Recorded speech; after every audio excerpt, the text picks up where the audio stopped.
MC Barber. Hey everyone, this is MC Barber. Welcome to another video. In this video, I'm doing a classic cut with not very short on the side. My client wants just 1.5 on the side, and he wants tapered sideburns and tapered back. As usually, I wet the hair slightly. I comb the hair in the direction that it grows. I divide it if I have to divide it. In this case, we are sectioning, divide or section. So in this case, we are sectioning the hair, keeping the top way. It just makes it slightly more organized and easier for me to work. It's all about making the work easier. Now I have kind of an idea what I need to do. First step is to remove the bulk. As usually, I'm using 1.5 on my heavy-duty clippers, and my standard technique of bulk removal and foundation creation. This technique is really unique. It looks very simple, but however, it is slightly tricky. There is some free-handing involved there, as you can see when I get towards the top, the hair is gradually getting longer. It almost blends the hair towards the top, so it minimizes your work. You don't really have to work hard. I know in schools they teach you especially in the cosmetology schools, they teach you 3-step fading, and they talk about the C, like rocking out the clipper fast and stuff like that. I find that slightly not practical. I'm not saying it's wrong, but it's kind of it gives you more work to do, leaves a lot of hair behind towards the top, so you can kind of make it a lot easier for yourself by just simply going straight up and blend as much as you can with that first stroke. So this is my first step. This step usually takes you about 2 minutes the most, and really the foundation is created for your hairstyle, as well for your fading. Doesn't matter how long the hair it is. In this case, when you are trying to create his haircut, his hair can be 6 inches long. It's still the same time. It really just takes you 2 minutes to remove the majority of the bulk, create a foundation for your hairstyle, create a foundation for your fade. Now fading from 0, like in this case, tapering from 0 to 1.5 is very simple. So as you can see, I did my 1.5, then I went with my fading clipper. I started my taper. My clippers are gapped at 0, so they cut pretty close, and then I just work on removing that line. In this case, if I don't want my taper to go too high, I would probably start, as you can see, with higher guards and go down, or fade from top down. So I have 1.5.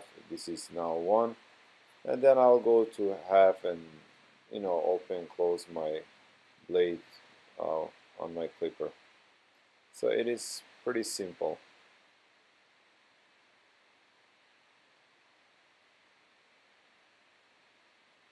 I always like to kind of connect the beard to the haircut, even if the client doesn't want the beard trimmed or anything.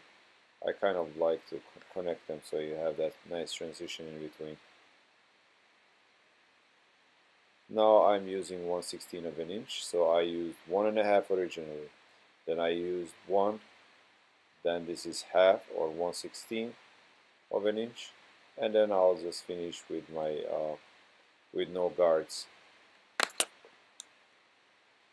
This is a classic look. It's comb over. It's one of those old looks. They never go out of style.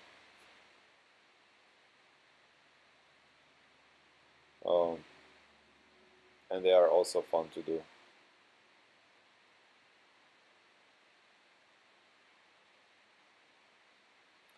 I give shout out to all my subscribers from around the world, from Romania, UK, Sweden, Slovenia, Montenegro, New Zealand, and everywhere else they are. Um, I appreciate you guys watching my videos and subscribing to my channel. I was actually amazed to see that there was over 200 countries following my videos, watching my videos, so that was kind of cool. But shout out to all of you. I wish you a lot of success in the barbering industry.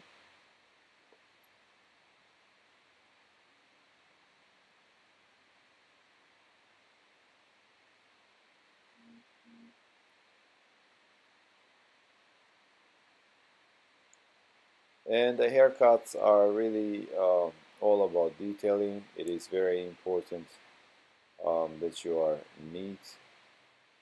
Details really count a lot. So when you do a haircut, being patient, thorough, and pay attention to details, it really makes huge difference on your work. And you definitely want to separate yourself from the rest of the competition by really being passionate about what you do. And believe me, the clients see it. When you are passionate about what you do, the clients see that. They notice all these small things, you know.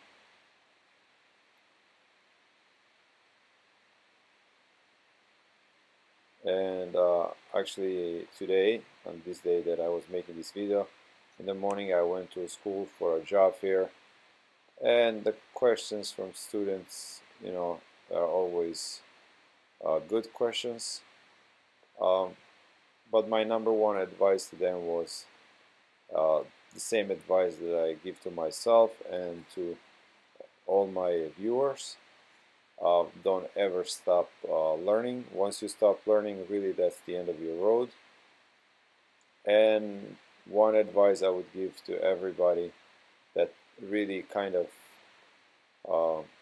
reboosted my career, barbering career, as it was kind of, you know, getting old to me, 10 years doing the same thing over and over and over.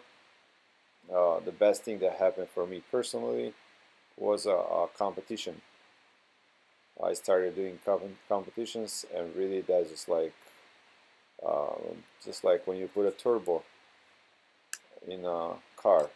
It just really made it so much better, I would say. The competitions, I advise everyone to go to competitions, to compete actually, not just to go to a competition. Because what happens at the competitions when you compete, it is about winning trophy. We all like to win, no doubt. But the best part about competition is the real reward of competition is you actually getting ready for a competition, practicing, acquiring the skills that you need to, you know, to compete. I mean, when you compete, like for example, we compete in Connecticut Barber Expo, you have 5,000-6,000 barbers in attendance. You know, you don't want to look like a, you know, like an amateur. You want to look confident with your tools. You want to create a nice style. So it is important that you practice, and the practice is what really is the real fruit of the competition. Yeah, the trophy is nice, but even if you don't win the trophy, you are a winner because your skills get so much better, your styles get so much better, and your name also gets out there, and you know, it really builds your clientele and so on. So I definitely encourage the competitions. Don't be shy, don't be afraid. We were all there, you know, and we all go through difficulties. You know, nobody is perfect, basically, you know, so we are all the same. So as usually in my haircut here, you know, I use my razor over comb to connect the sides with a fade.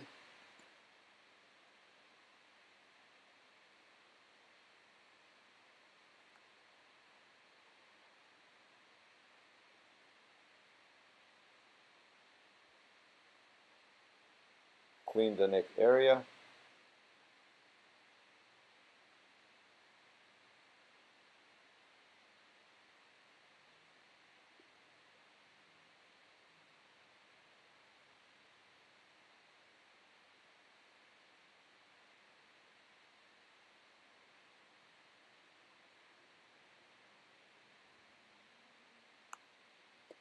Nice shape up, clean razor, straight edge razor cleans those lines really nice.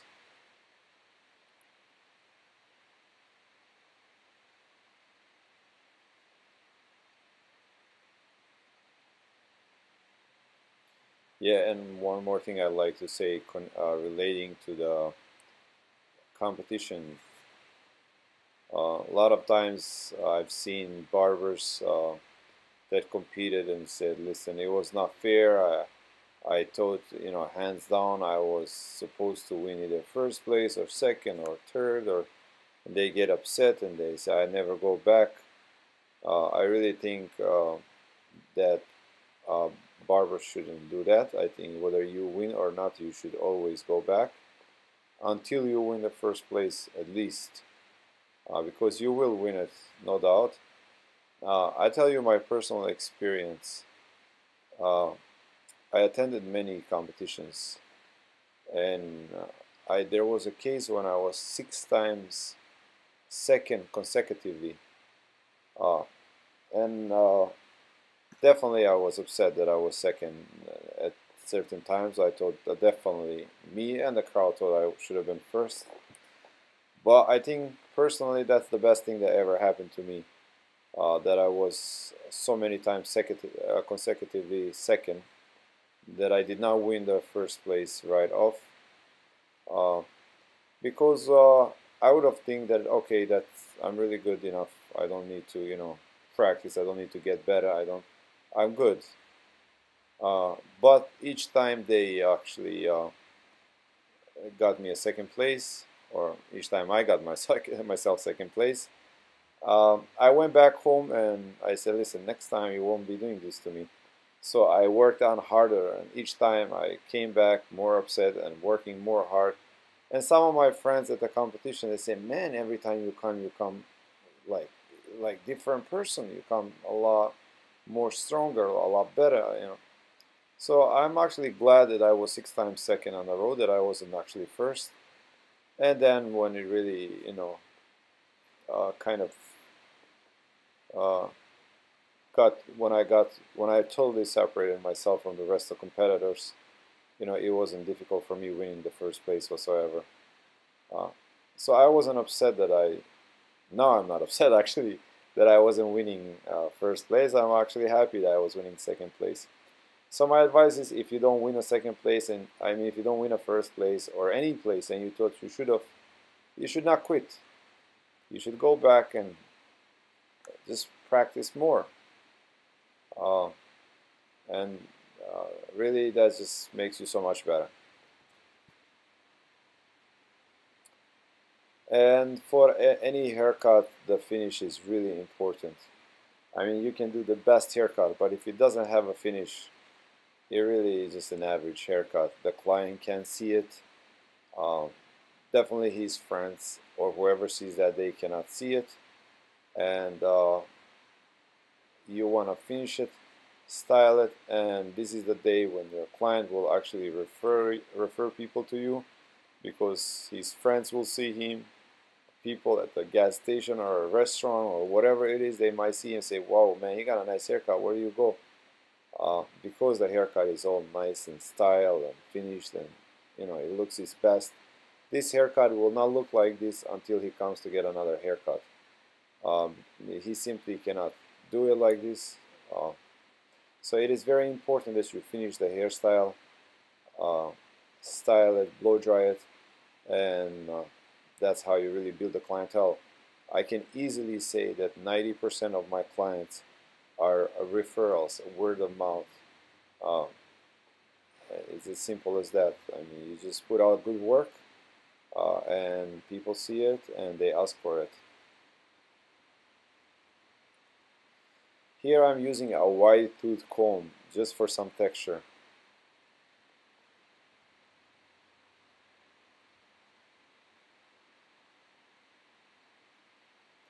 I use a paste in his hair first. Now I'm putting some hairspray. The reason I use hairspray is just to make sure the hair kind of locks and stays in place while the pomade, the paste that I use, also takes its grip and the hairstyle will hold. And there is your finished look. That's before, that is after. You have a nice taper. It's nice, smooth.